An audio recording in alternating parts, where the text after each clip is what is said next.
Buenos días, bienvenidos de nuevo al canal. Continuamos con los estados de la materia y ahora vamos a ver cómo se producen los cambios de estado de agregación en la materia. Bueno, lo primero de todo, pues, ¿qué es un cambio de estado?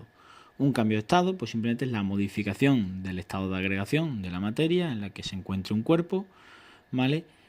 Y la clave es que no se puede producir un cambio en su composición química. Es decir, si por ejemplo cambio entre agua líquida y hielo, al fin y al cabo lo único que ha cambiado es el estado de agregación de un líquido a un sólido, pero no ha cambiado la naturaleza de la sustancia, sigue siendo agua, ¿vale?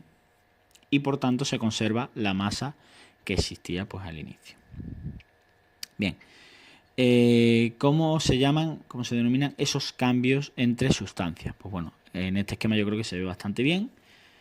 El cambio de un sólido a un líquido es lo que denominamos fusión, ¿vale?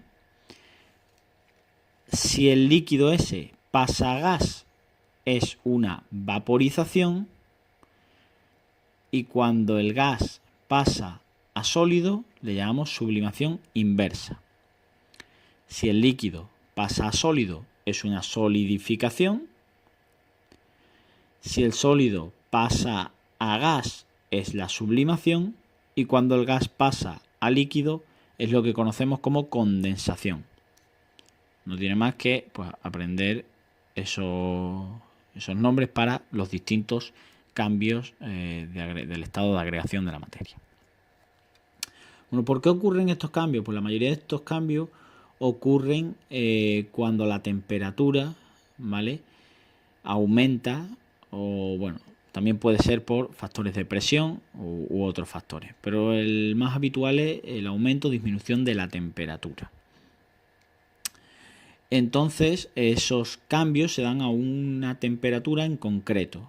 Cuando se da el cambio, por ejemplo, de fusión de un sólido a un líquido, pues se da según la naturaleza de la sustancia que estemos cambiando de estado de agregación a una temperatura u otra. A esa temperatura se le conocerá como la temperatura de fusión, si es que el cambio que se está dando es fusión.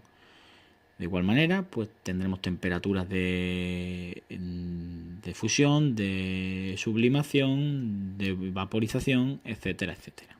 ¿De acuerdo?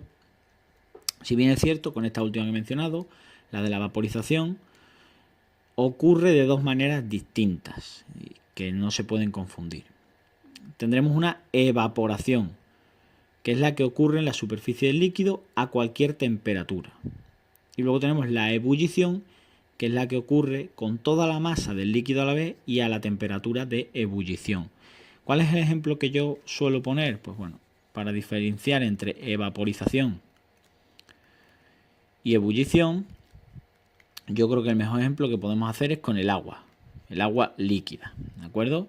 El proceso de vaporización, sin la de delante, la vaporización es simplemente el cambio de un líquido, de un estado de agregación líquido a un estado de agregación gas, ¿de acuerdo? Y eso puede ocurrir, pues como digo, por dos vías o dos peculiaridades distintas. La evaporización es la que ocurre a cualquier temperatura en la superficie de un líquido. Y yo es lo que digo, si por ejemplo un día llueve y tenemos un charco en la calzada, ese charco no está ahí para siempre. Y no es porque la calzada o la calle llegue a 100 grados, que es la temperatura de ebullición del agua. No llega a 100 grados. O el agua que se evapora en los mares no está a 100 grados. Se evapora, ¿vale? Es agua que pasa a la atmósfera en forma de gas, pero no quiere decir que esté a 100 grados. Ocurre en la superficie a cualquier temperatura. Sin embargo, pasa que yo pongo a calentar para hacer unos macarrones o para hacer cualquier comida un agua. Ese agua sí que ebulle, hierve, que le decimos.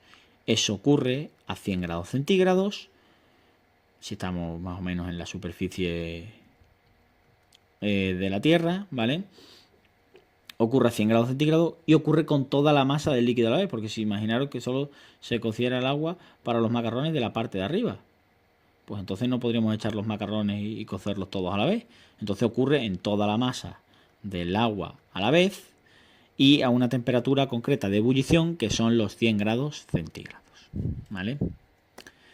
Bien, ¿qué ocurre? Nosotros podemos, con una gráfica, representar los cambios de estado de los cambios de estado de una sustancia cualquiera, ¿no? Cómo va cambiando de estado según pues las temperaturas que tenga. Bien, aquí pues tenemos un ejemplo con el agua. Empieza un agua en hielo, pasa a líquido en la fusión, luego tendremos el líquido y luego podrá pasar a vaporizarse convirtiéndose en gas. Bien, vamos a hacer nosotros un ejemplo de cómo hacer una gráfica. Vamos a suponer un ejercicio que nos diga algo así como, pues bueno, construye la gráfica, ¿no? Sería un construye la gráfica de los cambios de estado o algo así, o de enfriamiento, pues de un agua. Vamos a empezar al revés. Ahí teníamos la diapositiva anterior, vamos de sólido a gas. Yo lo voy a hacer al revés, por tener una distinta. Construye la gráfica de agua en estado de vapor a 130 grados centígrados hasta llegar a menos, pues yo qué sé, menos 10 grados centígrados, por ejemplo. ¿De acuerdo? Bien. Lo primero, colocar nuestros ejes. ¿Vale? ¿Dónde tendremos nuestros ejes? ¿O qué tendremos en nuestros ejes? Pues en un lado, en el eje de la Y, tendremos la temperatura en grados centígrados y en el otro lado, pues el tiempo que tarda en suceder eso. En este caso, pues bueno, no nos han indicado el tiempo que tarda. Podría ser un ejercicio más completo que nos dijéramos, pues tarda 2 horas en llegar a su temperatura de ebullición o de solidificación, ¿vale? Podrían darnos también los tiempos en los que tarda eso. En este caso, pues un ejercicio más simple y no. Empezaríamos por aquí a 130 grados, ¿de acuerdo? Siempre hay que tener una cosa en cuenta. Cuando hacemos una gráfica, tenemos el inicio o el punto origen en el 0, 0 ahí. Y cuando vayamos a hacer nuestra gráfica, los saltitos de escala tienen que ser iguales, ¿de acuerdo? Se tienen que hacer iguales y mantenerlos en el tiempo. Es decir, no puedo en el siguiente, es que no me interesa y pongo aquí en vez de 80, que voy de 10 en 10, pues pongo 50, ¿vale? 70, 60, 50, 40, 30, 20, 10 y el 0. Bueno, ahí se me ha quedado un poco lejos, pero bueno, el primer salto no importa tanto, los demás sí que se tienen que mantener. Si usáis libretas de cuadrito, pues seguramente podáis cuadrar mejor esos tiempos. Y aquí, pues bueno, como no nos han dado tiempo, pues vamos a ir, por ejemplo, lo he puesto en segundos, voy a cambiar eso, no lo voy a poner en segundos, porque no se tardan segundos realmente, se tardarán minutos, horas, lo voy a poner en minutos, ¿vale?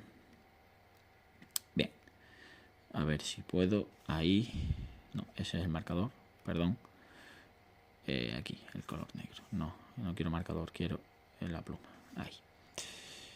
En minutos lo vamos a hacer. Vamos a suponer que en el primer caso, pues bueno, por ejemplo, aquí hay 15 minutos, 30, 45, 60, 75, 75, voy de 15 en 15, 85, 90, 105, 120, 135, 150, ya está, por ahí lo dejamos, ¿vale? Bueno, ahora empezamos. ¿Cómo empezaríamos? Pues empezaríamos a 130 grados. ¿Y qué haría en cuanto a temperatura? Pues si lo vamos enfriando, le estamos dando frío, la temperatura va a ir cayendo. Vamos a suponer que va cayendo por aquí la temperatura. Y en los 100 grados, que es la temperatura de ebullición, o en este caso, como venimos para abajo, temperatura de paso de sólido, perdón, de gas a líquido, el paso de gas a líquido es la condensación, ¿de acuerdo? Pues lo que va a ocurrir es eso, justamente se va a mantener un tiempo, el que sea, lo voy a exagerar ahí un poco, en una condensación, ¿de acuerdo? En este tramo, ¿qué tenemos? Gas. En la condensación, ¿qué tenemos? Gas más líquido. ¿Por qué se mantiene la temperatura constante en ese tramo? Bueno, pues el gas realmente estará a 101 grados, por así decirlo, y el líquido estará a 99. ¿Qué está ocurriendo? Ese gas se está pasando a líquido y por tanto está compensando la temperatura, lo que hace que la temperatura de la sustancia se mantenga constante. Una vez pasado todo a líquido, pues seguirá descendiendo, ¿de acuerdo? En este tramo será líquido y después ocurrirá la solidificación, que en este caso nos han dicho a menos 10. Hay que bajar por debajo de el 0, ¿vale? Pasaremos por aquí, el tiempo que sea, y llegaremos a menos 10 grados, en donde ocurre el paso del líquido al sólido, lo que se llama solidificación. Y en ese tramo tendremos líquido más sólido. Una vez hecho eso, seguirá descendiendo y ya lo que tendremos será el propio sólido, que es el hielo. ¿De acuerdo? Bien, pues esta sería la gráfica. Espero que os haya quedado más o menos claro. Cualquier duda ya sabéis, tenéis la caja de comentarios y nos vemos en el próximo. Chao.